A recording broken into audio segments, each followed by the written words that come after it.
Nagpapasalamat ako kay President Duterte dahil in-endorse ako. At si Presidente Marcos, tinulungan ko.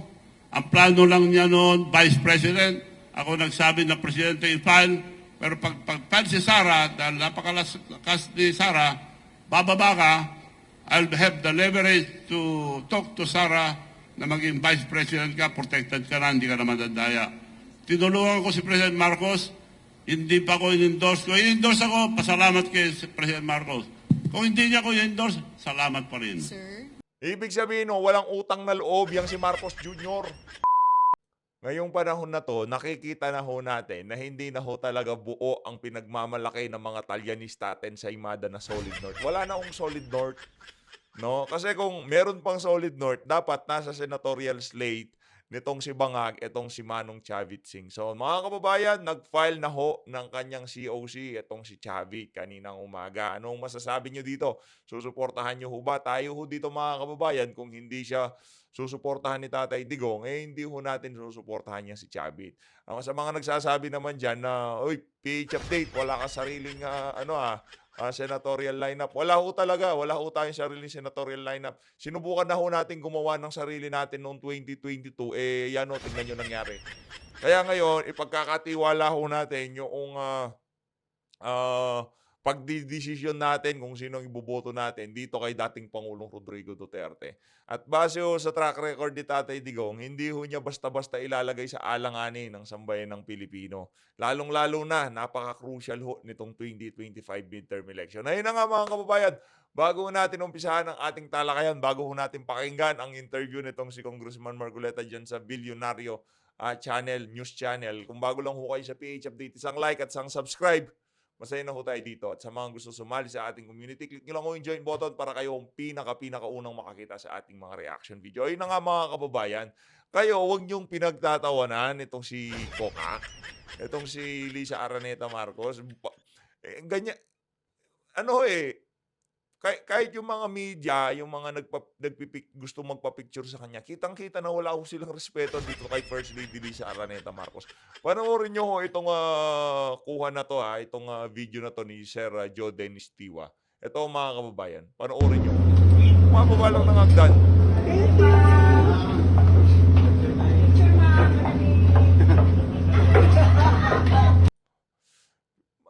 Ba't ganon?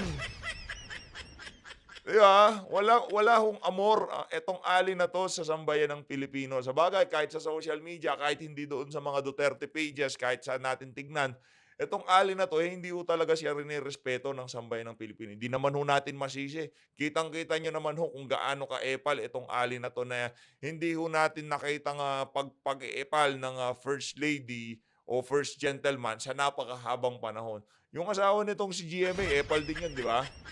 Pero noong panahon ni Panot, wala ho siyang asawa kasi nga naman, wala ho tayong nakitang nag-epal. Kay dating Pangulong Rodrigo Duterte, almost 12 years, wala ho tayong nakikitang nag-epal sa First Gentleman at First Lady. Ngayong panahon nitong si Marcos Jr., nakakita na naman ho tayo ng isang epal. Kaya ginagawa na lang hong katuwaan ng ating mga kababayan, itong si Lisa Araneta Marcos. No?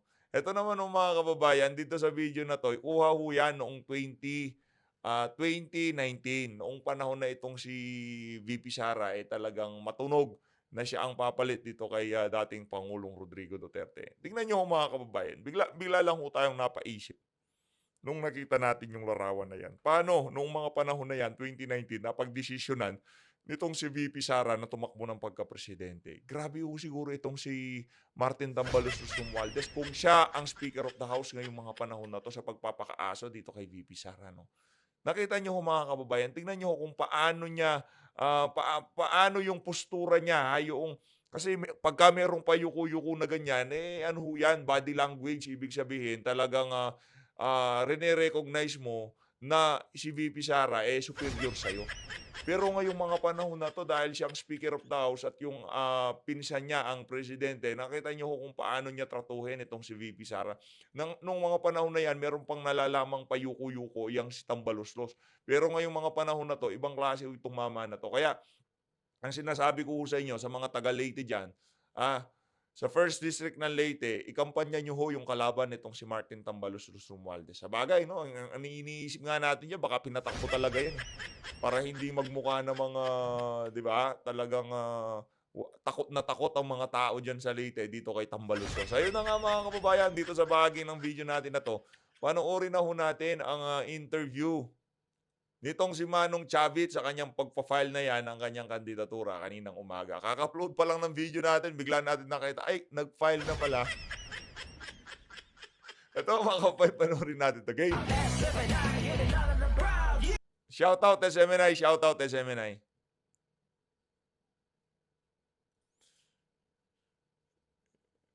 Yun. Go Ito ahead, ho, sir. pakinggan natin, game. Go ahead po. Game. Q&A kagad, Magandang umaga po rektang sa inyo Q&A lahat. kagad. Ako po, former Governor Chavit Singson ng Ilocos Sur. Ang gagawin ko po, manalo at matalo, yung ginagawa ko na ngayon. Yung modernization ng electric vehicles, electric jeep, electric tricycles, electric motorcycles. Matagal na pong programa ito ng gobyerno, hindi magawa-gawa. Dahil pinapadala sila sa land bank para umutang.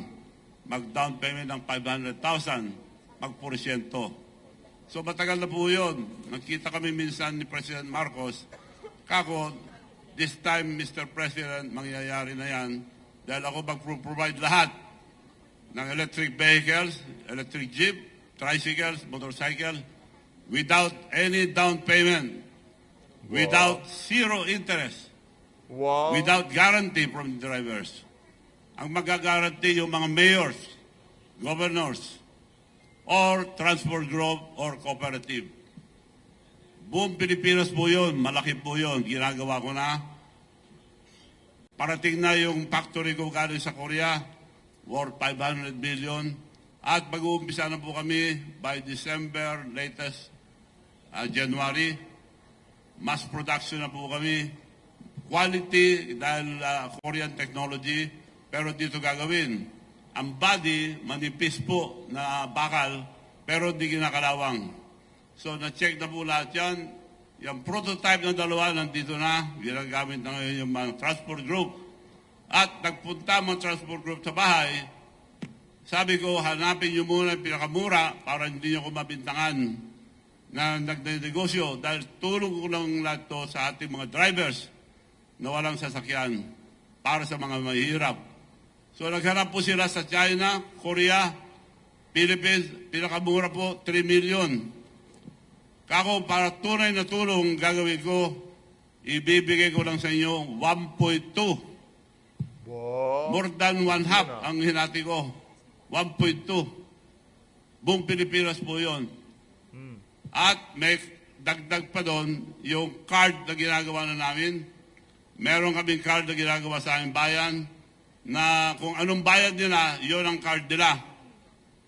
Etong card na ito, international, worldwide, dahil Visa card. Narbacan card. Lahat ng bayan magkakaroon.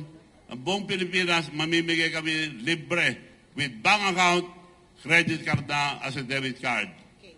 So, ito po, gawa-gawa lang namin pero maandar. So, yun po gagawin ko, manalo at matalo, para matulungan ang ating kababayan o lahat ng ating bansa dahil andar ang ekonomiya natin pag nasa bangko ang pera. Ang pera, mga tao ngayon, karamihan, nasa unan lang, tinatago, kung saan tinatago. Pag nawala, away.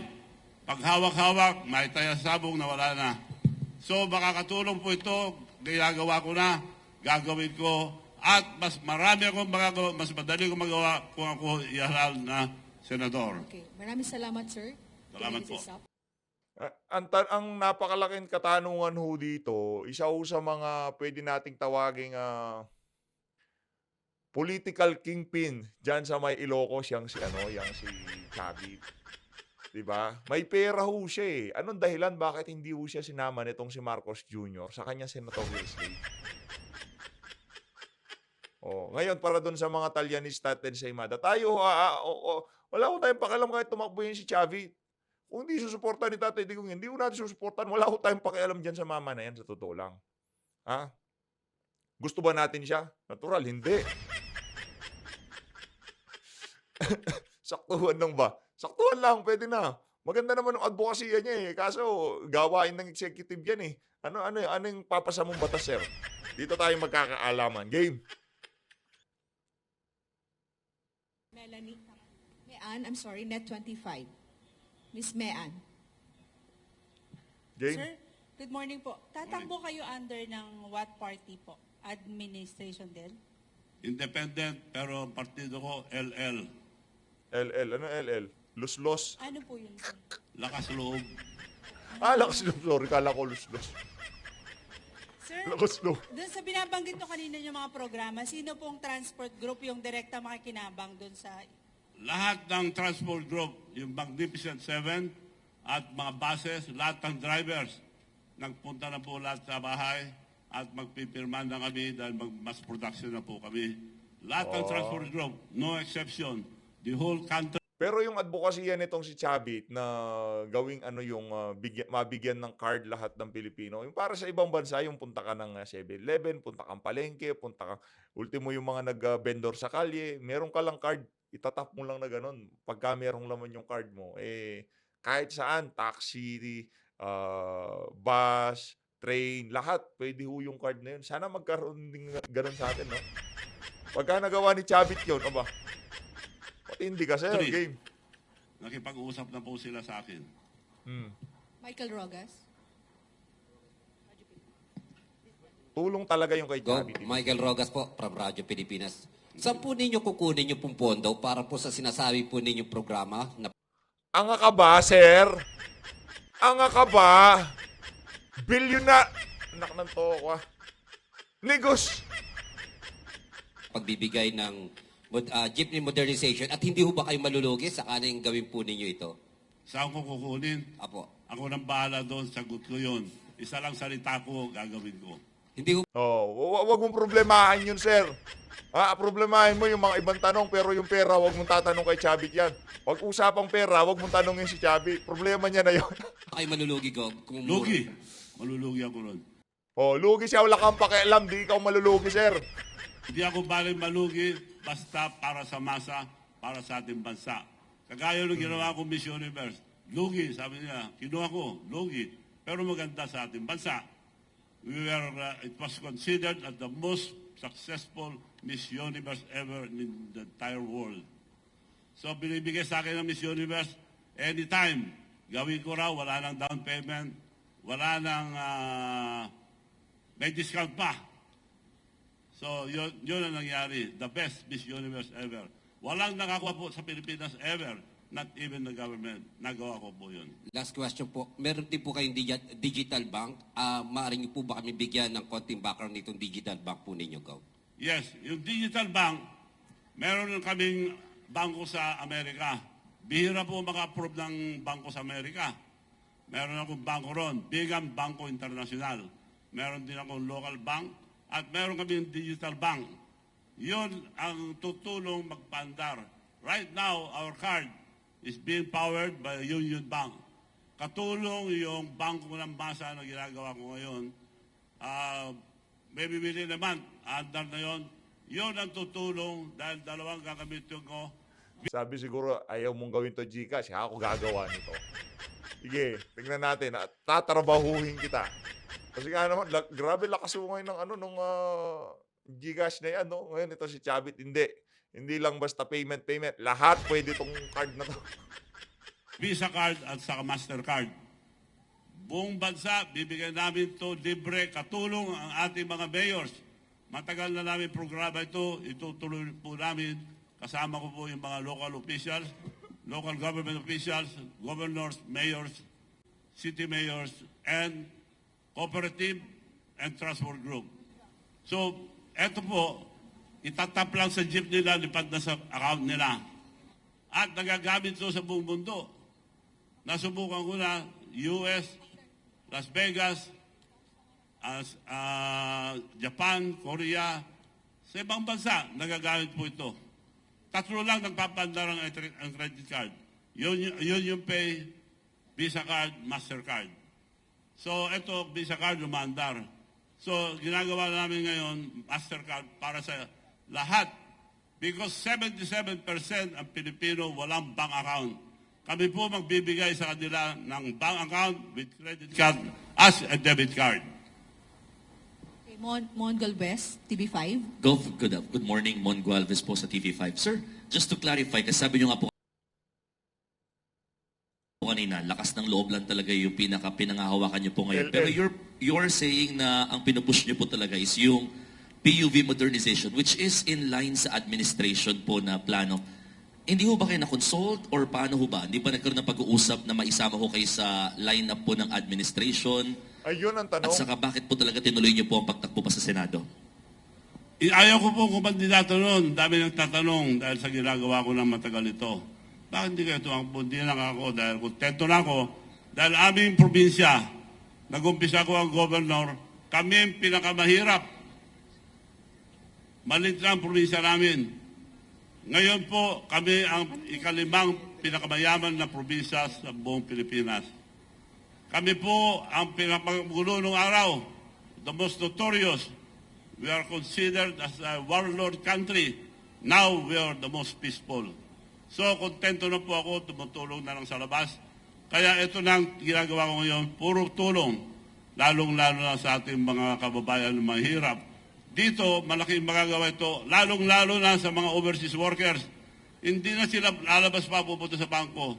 Sa telepono lang at sa itong card na ito, makapagpapadala na sila ng pera, diretsyo sa mga kamag-anak. Hindi na mawawala. Malaking tulong sa overseas workers natin ito. At sa lahat. Okay. Jean, Philstar.com.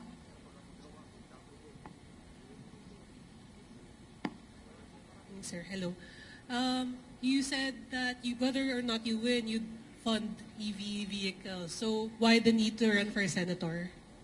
Ma'am, what's it again? Can you repeat, ma'am? Why the need to run for senator? Kasi whether or not you win, you'll fund yung mga electronic vehicles. So bakit kailangan niyo pa po tumakbo? Bakit ako tumakbo? Para mas madali gawin ang aking mga ginagawang pagtulong sa taong masa dahil punong-puno pa rin tayo ng red tape. Yo. Ma-red tape pa rin, ang hirap gawin. Yun lang ginagawa ko na pamimigay ng jeep. Ang daming dinadaanan. Dadaan sa DOST, dadaan kung saan-saan. Mahirap po. Kung nasa Senado ko, mapapabilis ang pagtulong ko sa taong bayan, lalong-lalo na sa mga mahirap. Nico Bagsik, Teleradio. Yun. Good morning po, Governor Chavit. Sir, na-mention niyo po, nakausap niyo po yung Magnificent Seven po na transport group po, no? How about po yung Piston at saka yung Manibela? Kasi sila po yung against po dito sa jeepney modernization program. Nagpunta na po sila sa aking bahay. Kasama po sila lahat. Walang humindi. Ang babang presyo, lugi ako ron. Billions ang lugi ko ron. So, pumayag po sila. Ang ayaw ang iba, yung consolidation. Kinukuha yung prangkisa nila at sinasabi kung saan sila bibiyahe. As far as the Ano ang catch? Yung anong catch, Chavit? O baka lugi ka sa EB doon sa payment doon ka na. Okay. electric Negosyante. modernization. Pag negosyante ko kasi, dapat ano yung catch? Kagad natin itanong kung ano yung catch, di ba? Pagpalagay natin doon sa pag-manufacture, yung payment system. Naku po. Program is concerned, payag lahat po sila. And then, Payag. Governor, na-mention niyo po na yung Kasi mga makinarya ho prototypes nun. po ay galing po sa... Lahat, hardware, payment system, kung siya magpo-provide, yun ang gagamitin. Okay naman, sir. Doon sa production, oo. Parang binigyan nyo ng sasakyan, pero yung pera ng sasakay, mapupunta doon sa, doon sa, ang tawag doon sa bangko niya. Yung card niya, yung credit card niya. Korea po, ano? Okay Hindi pa rin. po ba maapektuhan ito yung mga local producers po natin ng mga sasakyan po katulad ng Saraw? Hindi po. Dinala ko na rito. Dito ko gagawin. Dito factory. Kung gusto nila tumulong, sila mag-supply. Kung mapapantayan nila yung pagtulong na ginawa ko. Makakatulong sila kung mag-supply sila ng mga parts. Pero kung makipag-compete sila, okay lang. Sila nang gumawa. Dahil hinati ko yung presyo, lugi ako ron. And then finally na lang po, Governor, Ang mahal kayo po mo sa ay Saraw, tumatakbo din tinignan po mo ba natin. under the Nandun yung price former niya. President Duterte's 6 million party or by hindi? 4 million. Wala.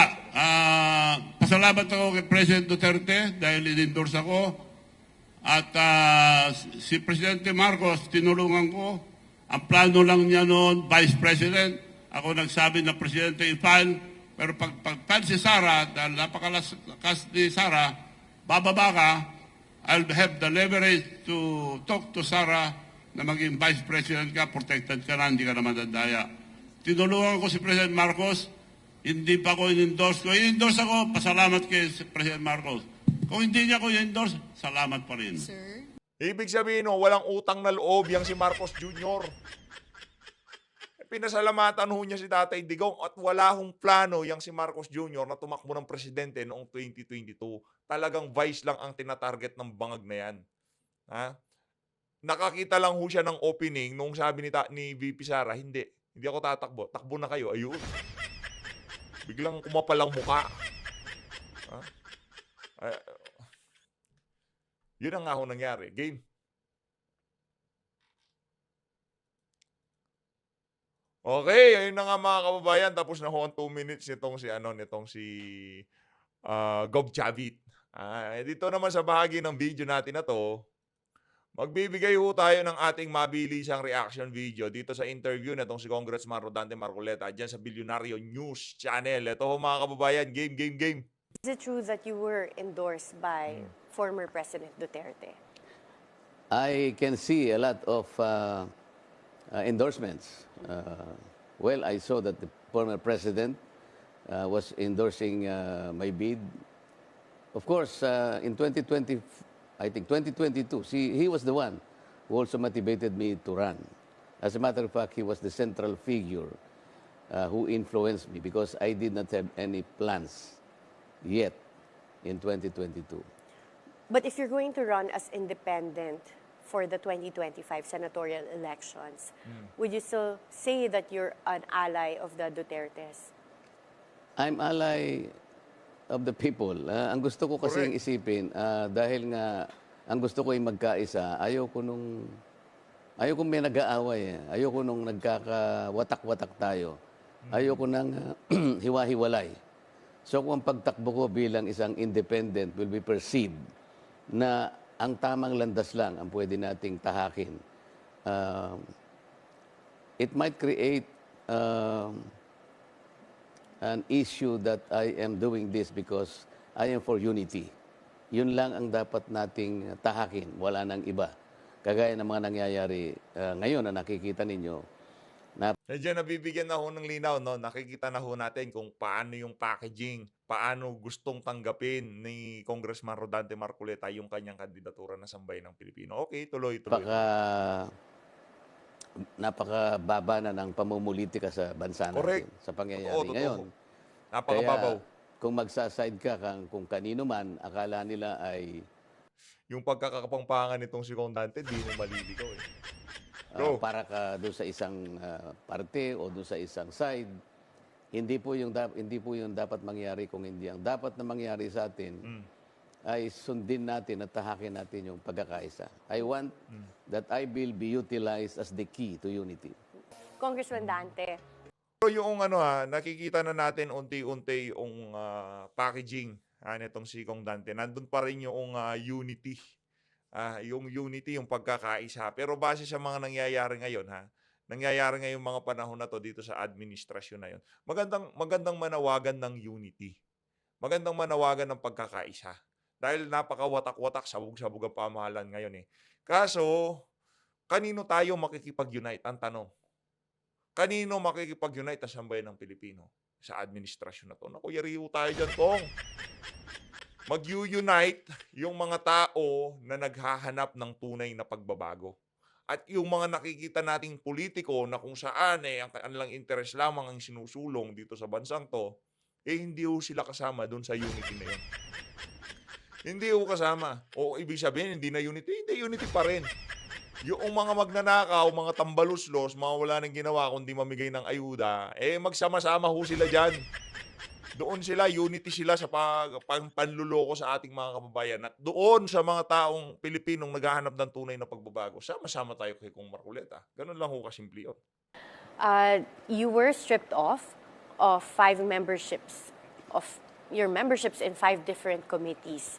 Why were you shipped off your membership? Bakit tinanggal ako? Yes. Siguro dahil sa mga advocacies ko, halimbawa, yung kagaya na sinasabi ko nauna kanina, talagang gusto kong maibaba ang kuryente. At bago ako naalisan ng mga komite, kamakailan lang ay nag-object ako dun sa isang panukalang batas na kung saan yung Davao Light, kukunin niya yung service area ng Nordeco. Sabi ko, hindi niyo pwedeng gawin yan. Sapagkat pagka pinayagan niyo yung Aboitiz na kunin niya yung service area ng franchisee na Nordeco, eventually mapapatay niya yan. Pag namatay yan, wala nang competition. And then when I asked the author, how many times was the word competition mentioned in the law? Hindi rin niya alam eh. I said 11 times. How many times was the phrase anti-competitive mentioned in that law, RA 9136? She doesn't know. Ang ibig ko sabihin yan, sabi ko, competition is supposed to be pursued because that's one of the objects of the law. Kung papatayin mo yung Nordeco, edi isa na lang ang matitira dyan. Eventually, itataas na yung kuryente. And then yung Samselco, ito yung Zamboanga City, our majority leader stood by way of a privilege speech. Gusto niyang alisin yung IMC. This is the investment management contract inked by the private sector with the electric cooperative. Tatanggalin nila yon kasi daw napakataas ng kuryente.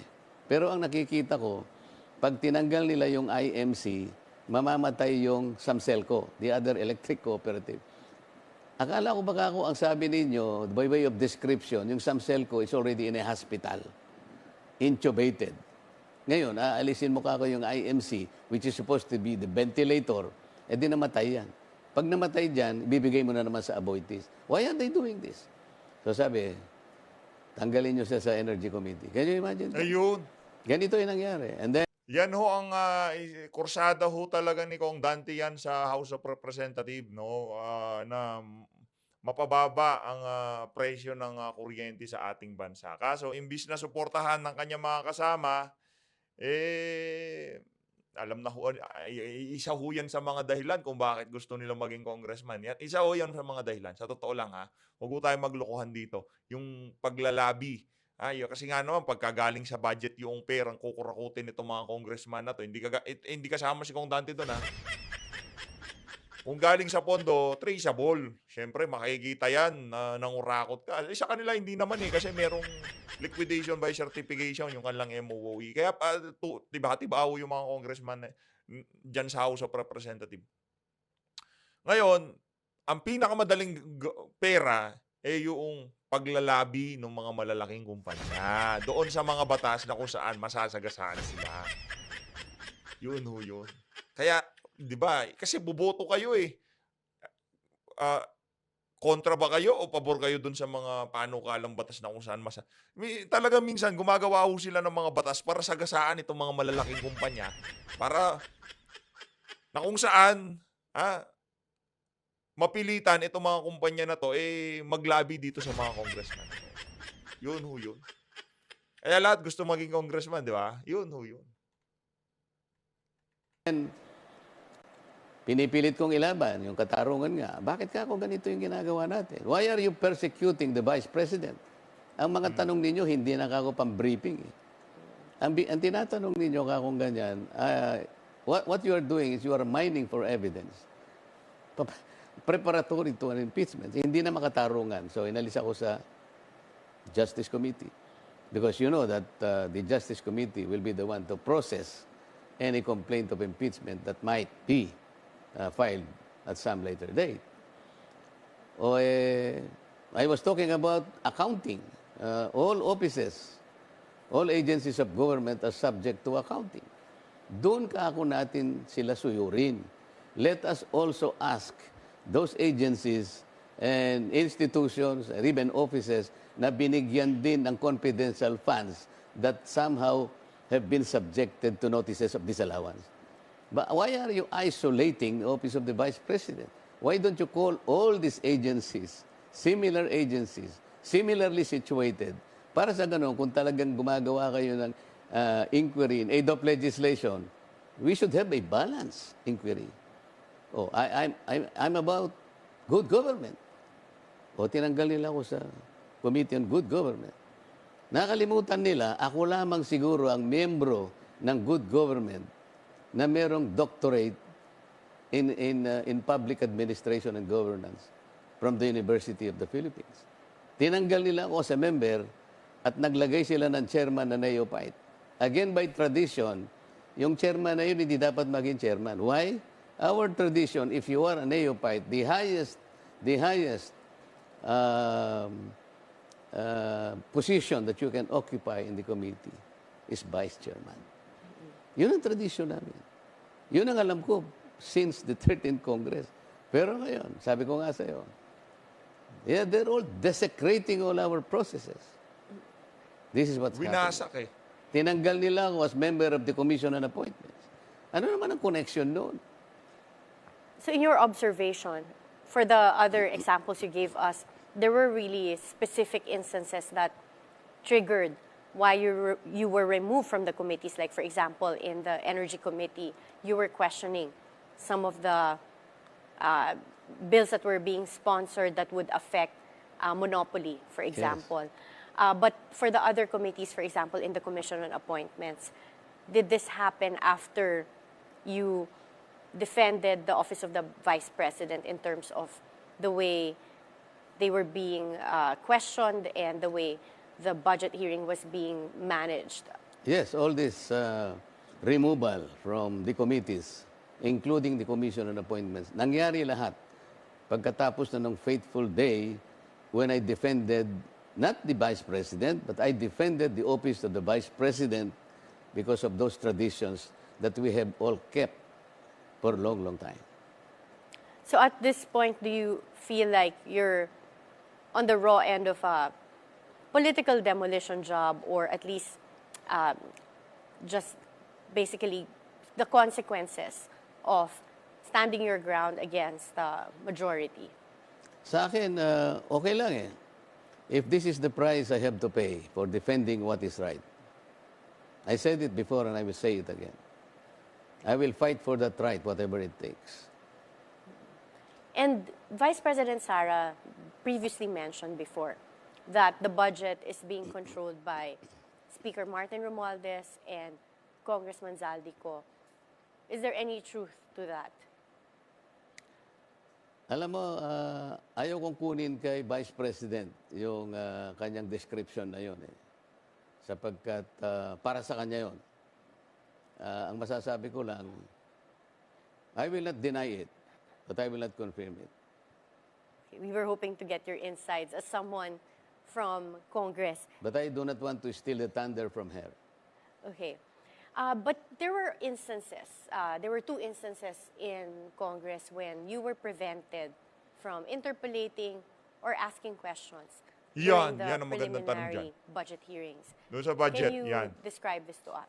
Alam nyo, napakalaking bagay ho nito, kahit na narinig na ng mga kababayan natin. Ito yung maging malaking problema nitong mga tatrabaho kay VP Sara, dyan sa budget na ipinasa nila. Itong mga pagsasalita na to ni Congressman Rodante Marcoleta, no? Magiging problema ho ito sa mga susunod na panahon para dyan sa mga nagbibidabidahang congressman dyan sa House of Representatives ngayon. Nabubulgar ho niya eh. Nailalabas niya yung mga dahilan kung bakit siya tinanggal, bakit minamadali nila yung budget, bakit nila ginigipit si VP Sara, ano ba yung pinakadahilan nitong mga congressman na to? Yun ang malaking pagtataka nga ang hindi ko maisip kung bakit ayaw nila akong pagtanungin. The irony, Attorney Karen, is that pagka yung pagtatanong ay sa Office of the Vice President, everybody is welcome. Lahat ay gustong pagtatanungin siya at kung gusto mo magtanong, sige, magpaligsahan tayong lahat dyan.